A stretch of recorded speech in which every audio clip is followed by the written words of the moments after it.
اعوذ باللہ من الشیطان الرجیم بسم اللہ الرحمن الرحیم۔ السلام علیکم معزز سامعین کرام، اسلامی نیا سال شروع ہو چکا ہے۔ محرم الحرام آ پہنچا ہے۔ محرم الحرام کا یہ مہینہ جو ہمیں اپنے اہل بیت کی قربانیاں یاد دلاتا ہے، وہیں اس میں کی گئی عبادات اور دعائیں بھی بہت جلد قبول ہو جاتی ہیں۔ اس مہینے کی عبادات کی بہت فضیلت ہے۔ رمضان المبارک کے فرض روزوں کے بعد محرم الحرام کے رکھے گئے روزے بہت فضیلت رکھتے ہیں۔ نہ صرف روزے بلکہ نفلی عبادات، نفلی نمازیں، تلاوت، صدقہ و خیرات، وظائف اور دعائیں، ہر عبادت ہی اللہ تعالیٰ کی بارگاہ میں بے پناہ اہمیت کی حامل ہے۔ اگر آپ چاہتے ہیں کہ آپ کی زندگی کے تمام مسائل حل ہو جائیں، روزی رزق کا مسئلہ حل ہو جائے اور اس میں بے پناہ اضافہ اور برکت ہو، نوکری کرتے ہیں تو نوکری میں ترقی ہو، کاروبار کرنا چاہتے ہیں تو اس کے اسباب بن جائیں، کاروبار میں اگر بندش ہے تو وہ ختم ہو جائے، کاروبار دن دگنی رات چوگنی ترقی کرے، اولادوں کو اچھے اسکولوں میں پڑھائیں، بچیوں کی شادی کا مسئلہ ہو تو وہ حل ہو جائے، پریشان حال بیٹیاں جو سسرال میں ہیں ان کے مسائل حل ہو جائیں، غرض جو بھی جیسی بھی مشکل مصیبت ہو وہ حل ہو جائے۔ اللہ تعالیٰ آپ کی دعاؤں کو سن لیں، آپ کے مسائل کا حل نکال دیں، آپ کو زندگی میں خوشیاں، عزت اور سکون نصیب فرمائیں۔ تو محرم الحرام کی پہلی، دوسری اور تیسری تاریخ بہت اہمیت رکھتی ہے۔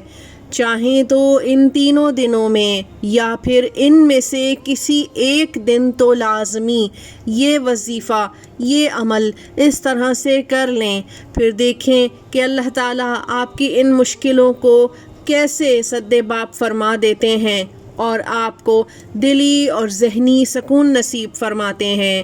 کرنا آپ نے یہ ہے کہ دن کے کسی بھی حصے میں لیکن مکروہ اوقات نہ ہوں کہ جس میں نماز اور سجدہ جائز نہیں ہوتا، علاوہ اس وقت کے کسی بھی وقت میں 2 رکعت نماز حاجات کی نیت کرنی ہے، اور کچھ اس طرح سے کہ دل میں اپنی تمام پریشانیاں جن کا آپ حل چاہتے ہیں، اللہ تعالیٰ سے مدد چاہتے ہیں، سوچتے ہوئے نیت کیجئے، اور اس کے بعد 2 رکعت نماز کچھ ایسے ادا کیجئے کہ آپ نے سورہ فاتحہ کے بعد ہر رکعت میں 11 مرتبہ سورہ اخلاص پڑھنی ہے، اور جب آپ 2 رکعت نماز حاجات سے فارغ ہو جائیں تو آپ نے اول 11 مرتبہ درود ابراہیمی پڑھنا ہے،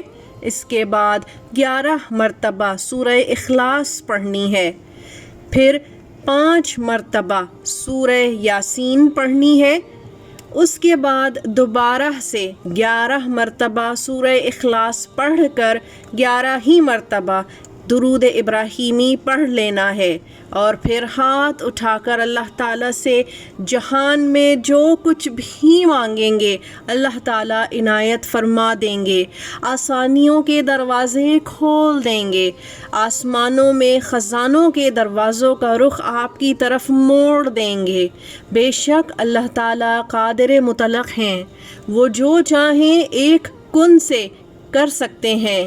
انسان کا کام صرف کوشش کرنا، دعا کرنا، اللہ تعالیٰ کو راضی کرنا اور اس سے مانگنا ہے۔ یہ عمل بہت مجرب ہے، اور سال میں یہی کچھ دن ہوتے ہیں کہ جب یہ عمل کر کے اللہ تعالیٰ سے جو بھی مانگ سکتے ہیں مانگ لیجئے، اللہ تعالیٰ ضرور عطا فرمائیں گے انشاءاللہ۔ اس وظیفے کو اپنے پیاروں کے ساتھ جو کسی بھی مشکل، پریشانی یا دکھ میں گھرے ہوئے ہیں شیئر کیجیے۔